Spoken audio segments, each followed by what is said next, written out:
Hi guys, thanks for being here. It's another moment with Annie Okonkwo. Culture shock. Oh my God, culture shock since having moved to Germany. Now, Annie Okonkwo is a Nigerian living in Germany with her family. So I'm going to be sharing you a whole lot of beautiful things. This topic was thrown on the table, and oh my God, you won't believe, like, you're just gonna faint at some things you're gonna experience it. So let's kick in. A friend said, I went to the I don't even know how to say. How do I start? How do I start? Okay, we've kicked in. By the way, have you subscribed? Don't forget to do that. What are you waiting for? Join this awesome family. Share this video, subscribe, like, and leave us your comment wherever you are living. What was that culture shock? What was that one thing that you noticed that was like, oh my God, this is so awkward. Are you kidding me? So number one, I'm going to be starting with a very little. In Germany, if you don't know what is called Abendbrot, then you haven't arrived yet. You just haven't arrived yet, because this is the daily thing. It's like, okay, what do I liken it to?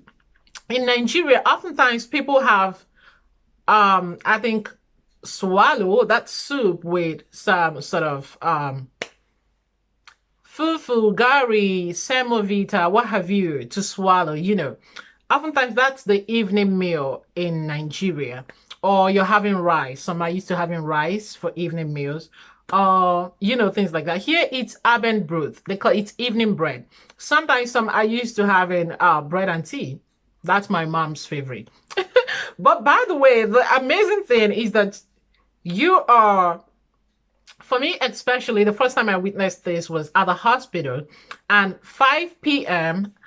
my bread was served, and I was like, oh my God, I was thinking it's what we would call, just appetizer. Someone would say, but for bread and tea appetizer, is it not a little heavy? Yeah, it depends. I was thinking, oh, they also do appetizer. We have things like that. So I got with 2 slices. You don't get more than 2 slices, except you actually you come forward asking for more, you desired more. So what happened was I got my 2 slices of bread with everything that, the jams, they have a lot of things, little keze, I'm saying keze. I think keze is Dutch, is German. Is it English? Pardon me. If you're living in a place that is not speaking English, not speaking, before you know, you start getting used to babble dabble with that English language. Okay. So, yeah, and a whole lot of things to go down with it. And then I asked for green tea, which is usually my to go, I got it. Before 5:30, I was done with that Abendbrot. Now, 8 p.m., I was checking the time and saying, isn't it time for dinner? 7:30, 8 p.m., I was expecting my dinner. It didn't come, because actually the 2 slices, now this is the normal meal time for the Germans. Breakfast, which is Frühstück, it's normally morning, okay? Most times they are really early eaters. 6 a.m., 7 a.m., they can have a breakfast. 6 a.m., 7 a.m., they're going to munch on something, just have that breakfast, break that fast. So the next meal time is 12 p.m. That's the Mittagessen, that's normal lunch. And then the night meal is the next, which is Abendbrot. So imagine I'm having my Abendbrot night meal at 5 p.m. and by 8 p.m. So expecting that normally I'm going to have a normal dinner, I had just 1 slice and just prepped it up with the jam and what have you on top, and had my tea. And so they took the 1 slice left and everything that I didn't touch away. Then at 8 p.m. I was hungry. I was yawning. And then I called hubby and said, are they not going to serve dinner? I'm kind of hungry. I want to sleep.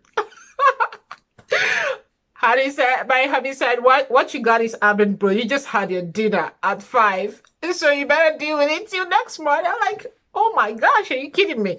So that's how it works. Except if you're new in Germany, or you're new to German cultures and everything around it, you better get ready. If you're going out and you're still trying to adjust, just put some fruits in your bag, things that whenever you're hungry. Now that's what I've adjusted to. I always have something like banana or apple or some nuts, you know, to like just that in between meal thing. So this is beautiful. Oh, by the way, I just discovered I could do this to my hair. I did it this morning. If you like, you don't fail to give us a thumbs up. Thank you very much. So so this is beautiful. Another thing is that one of a colleague said my hubby is 43 years old. We visited his parents for the first time, and he went all out like, "Mommy, you know what? I just got circumcised." The mama said, "You did what? Really?" He said, "Yeah, and it feels good. You want to see?" The mama said, "Of course. Show me that thing. What does it look like? How is it?" And this man brought out that thing. Oh my gosh. And the mom took it into her hands. Oh, I'm gonna fail. Ah, okay. She took it into her hands and she was looking at the you know. Okay, she was looking at it, she turned it around, and they were just busy discussing for like, guys, like 5 minutes. My mother-in-law had my hubby's penis in her hands, examining and talking about it and saying, how does he feel? And I, as the wife, I passed out like, is somebody there?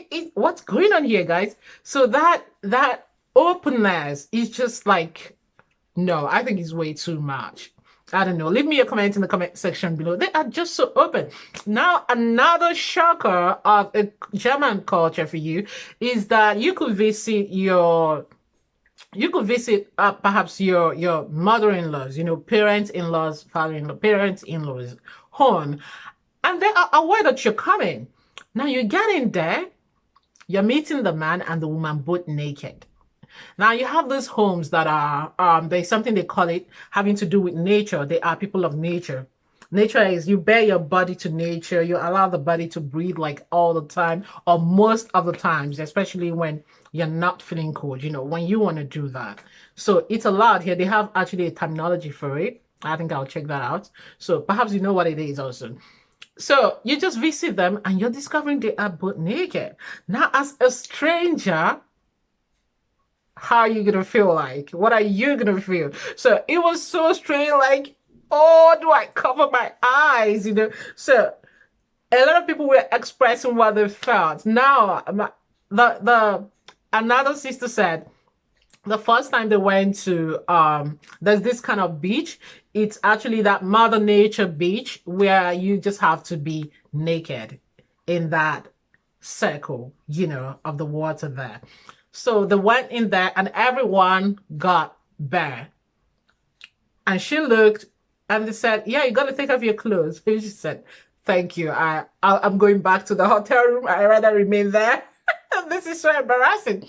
So, you know, just things you're not used to. We're not used to see our parents' nakedness. We're not used to seeing, you know, that our families, everyone, we're all just naked. It's kind of weird if you're not used to it. It still is to me. I still tend to cut off, you know, on all those ones I find unnecessary. Let me know in your comment section below. Are you used to that lifestyle?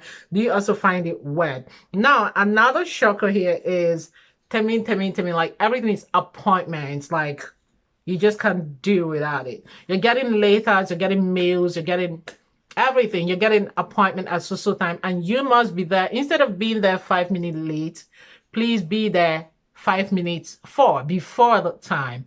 Okay, that's better. They are so accurate with the timing thing.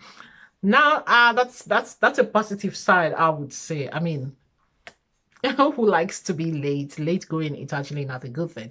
But another shocker is, if I'd said the thing with greeting, yeah. If you are new in Germany and you're just like, oh, hello on the street, like I did the first time I came, I remember those days. Oh, hello. Good afternoon. They will just look at you like, oh, who's this JJC? Like, obviously, somebody just came. you're gonna be ignored. Some won't even ask, some won't even look twice. Some will just look and smile and pass. Nobody's gonna say anything to you.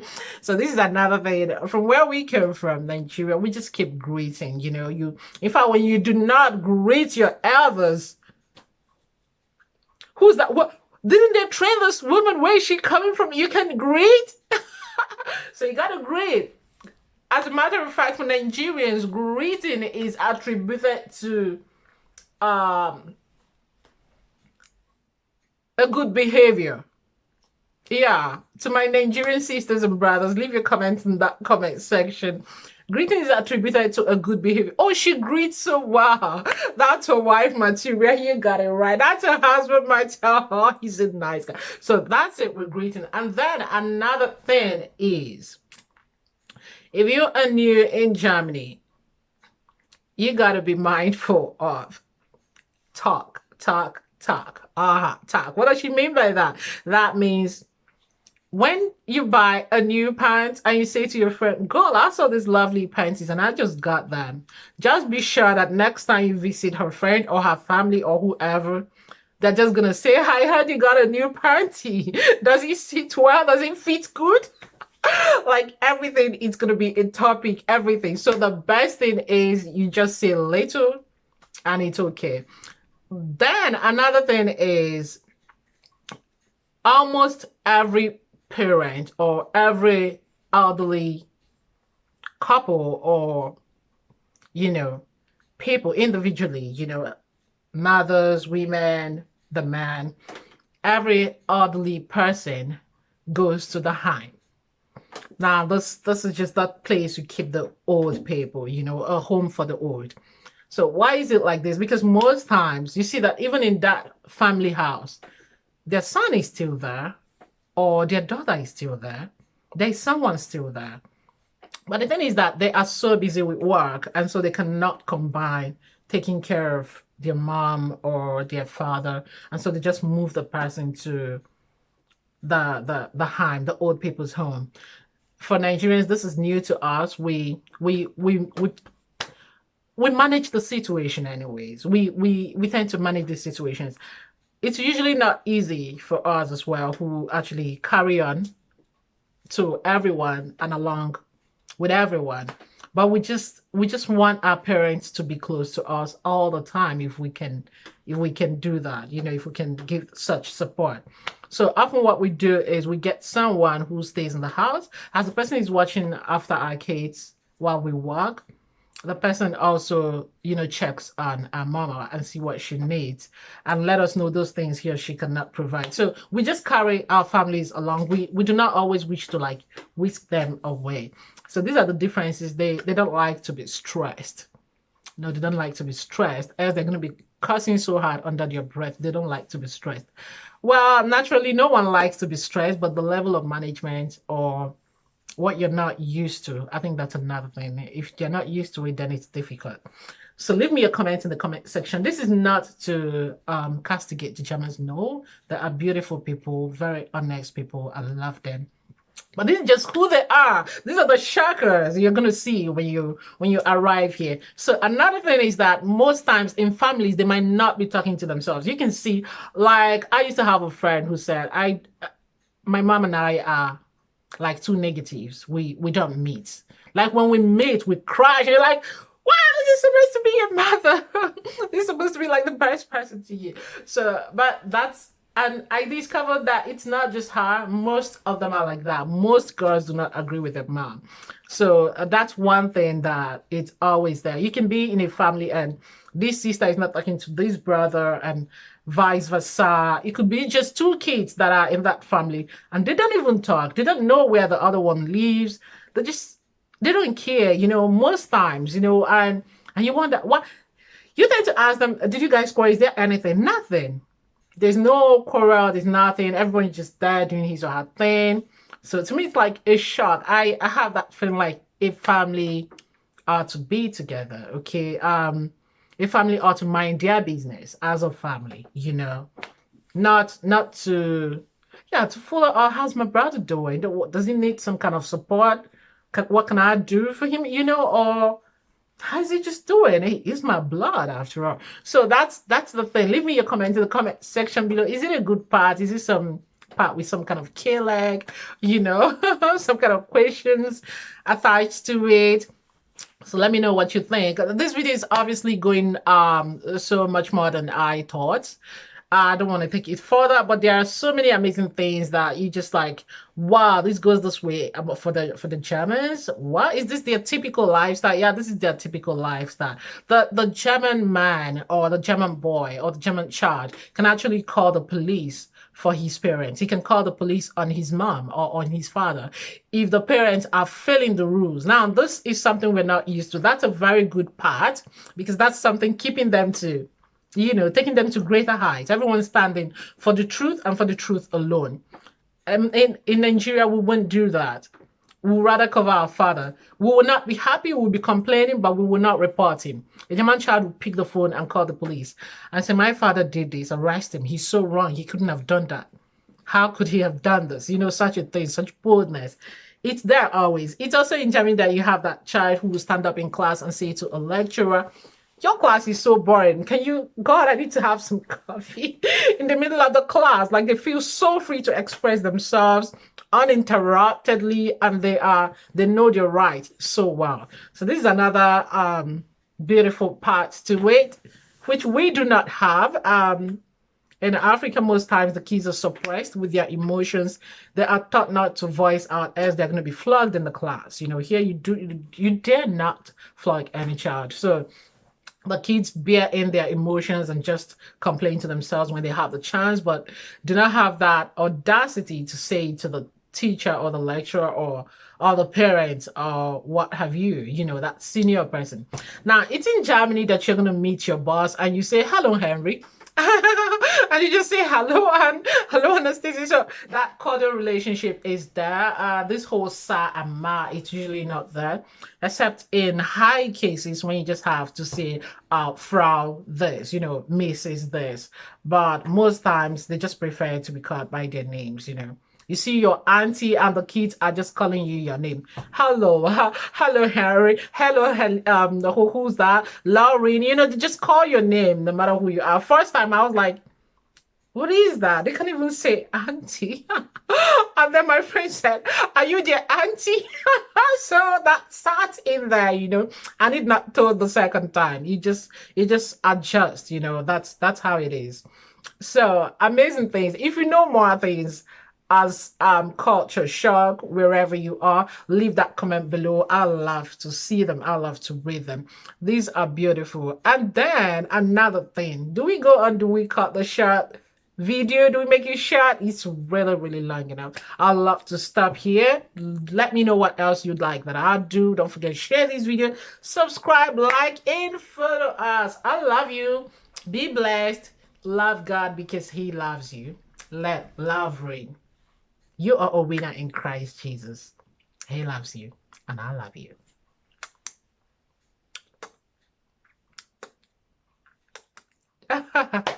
Bye. Okay, how do I start? Culture shock in Germany. Hi, guys. It's another moment with you. Oh. Culture shock in Germany. Hi guys, it's another beautiful moment with you, and you know what? In Germany here, oh my god. Okay. Hey beautiful, thanks for being here. It's another okay. Jetzt sind wir wieder hier. Es geht immer so. Man versucht sich immer und findet nicht. Wo fangen wir jetzt an? Okay, let's start. We can do this. Culture shock. When you talk about culture shock, when you talk about culture shock, what do you see? What do you know as culture shock? Is it shocking? It shocks. Preparing for this video, you